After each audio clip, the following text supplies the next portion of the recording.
दोस्तों नमस्कार, स्वागत है आप सभी का। तो आज वैकेंसी से संबंधित न्यूज़ में हम देखेंगे जल संसाधन विभाग में 250 पदों पर भर्ती हेतु अलग अलग पदों पर विभिन्न पदों पर भर्ती हेतु अनुमति मिल चुका है।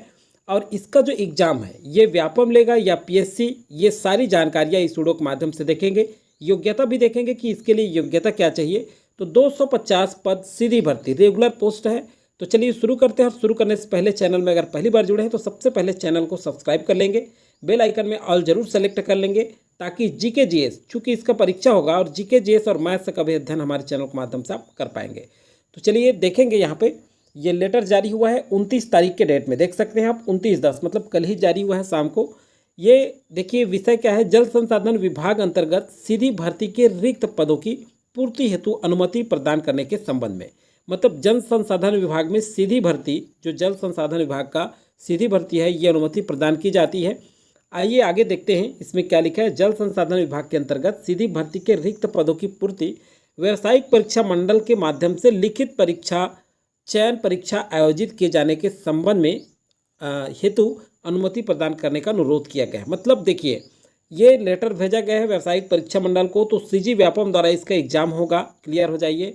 आइए पोस्ट देख लेते हैं किस किस में कितने पोस्ट हैं। तो यहाँ पे देखिए उप अभियंता के 100 पोस्ट है सिविल में, उप अभियंता सिविल का 100 पोस्ट है, उप अभियंता विद्युत यांत्रिकी में 15 पोस्ट है, सहायक मानचित्रकार सिविल में 25 पोस्ट है, अनुरेखक सिविल में 35 पोस्ट है, सहायक वर्ग 3 सहायक ग्रेड 3 इसी को कहते हैं 25 पोस्ट है, अमीन का 50 पोस्ट है।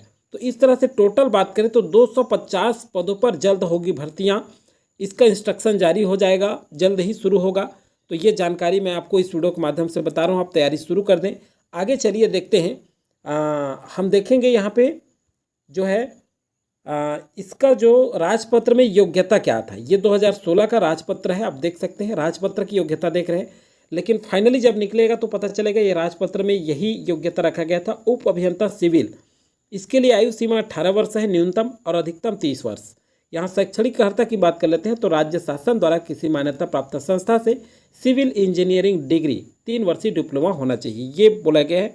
तो आयु और शैक्षणिक अर्हता देखते हैं। यहाँ पे मैं पहले ही बता दिया हूँ आपको। यहाँ देखिए ये राजपत्र में प्रकाशित है। अब फाइनली जो है ये जब ओपन हो जाएगा तब पता चलेगा, वैसे योग्यता यही रहना चाहिए। यहाँ देखिए उप अभियंता विद्युत यांत्रिकी में 18 वर्ष न्यूनतम वही रहेगा, 30 वर्ष अधिकतम। राज्य शासन द्वारा किसी मान्यता प्राप्त संस्था से विद्युत यांत्रिकी इंजीनियरिंग में 3 वर्षीय डिप्लोमा। अब चलिए देखते हैं जो हमारा इम्पोर्टेंट है हमारे लिए।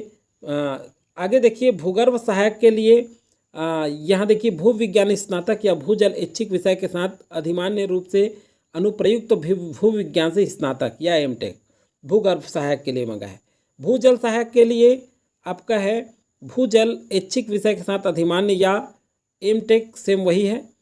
आगे चलिए देखते हैं सहायक ग्रेड 3 अमीन के लिए बात करते हैं। तो यहाँ पे देखिए अनुरेखक का दिया हुआ है, यहाँ आप देख सकते हैं सहायक मानचित्रकार है, इसके लिए वास्तुकला में डिप्लोमा मंगा है। सिविल विद्युत यांत्रिकी इंजीनियरिंग में मानचित्रकारिता या ITI के सर्वेक्षक पाठ्यक्रम में प्रमाण पत्र। दूसरा है, अगला है व्यावसायिक प्रशिक्षण की औद्योगिक परिषद से शिक्षुता प्रमाण पत्र। अगला है राज्य शासन द्वारा इस निमित्त मान्यता प्राप्त अन्य पाठ्यक्रम का प्रमाण पत्र या डिप्लोमा है। तो ये सहायक मानचित्रकार के लिए है।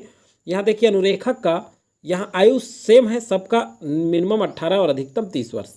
एक विषय के रूप में रेखा चित्र या अनुरेखक के लिए ड्राइंग के साथ हायर सेकेंडरी स्कूल प्रमाण पत्र परीक्षा उत्तीर्ण होने चाहिए। और अगला है राज्य शासन द्वारा इस निमित्त मान्यता प्राप्त माध्यमिक शिक्षा मंडल से हायर सेकेंडरी प्रमाण पत्र परीक्षा उत्तीर्ण होना चाहिए। तो ये देखिए अनुरेखक के लिए पहला और दूसरा ये दोनों दिया गया है, अलग अलग बताया गया है, आप देख सकते हैं। यहाँ प्रयोगशाला सहायक भी दिया हुआ है। तो किसी मान्यता प्राप्त विद्यालय से 10+2 परीक्षा उत्तीर्ण विज्ञान के साथ हायर सेकेंडरी परीक्षा मंगा है। अमीन के लिए देखिए मान्यता प्राप्त मंडल से 10+2 परीक्षा उत्तीर्ण, चयन के पश्चात 6 माह के प्रशिक्षण में प्राप्त अंकों के आधार पर अभ्यर्थियों को अधिमान्यता दी जाएगी। तो देखिए अगर आपके पास प्रशिक्षण का प्रमाण पत्र प्राप्त अंक है प्रशिक्षण का, तो वो आपको मान्यता दी जाएगी। अमीन के लिए है और 10+2 प्रणाली किसी मान्यता प्राप्त मंडल से ये मांगा गया है। तो ये देखिए ये योग्यता है आपका। और ये जल्द ही वैकेंसी ओपन हो जाएगा, आप तैयारी ज़रूर करें। अब अभी से लग जाएं। तो चलिए दोस्तों, अधिक से अधिक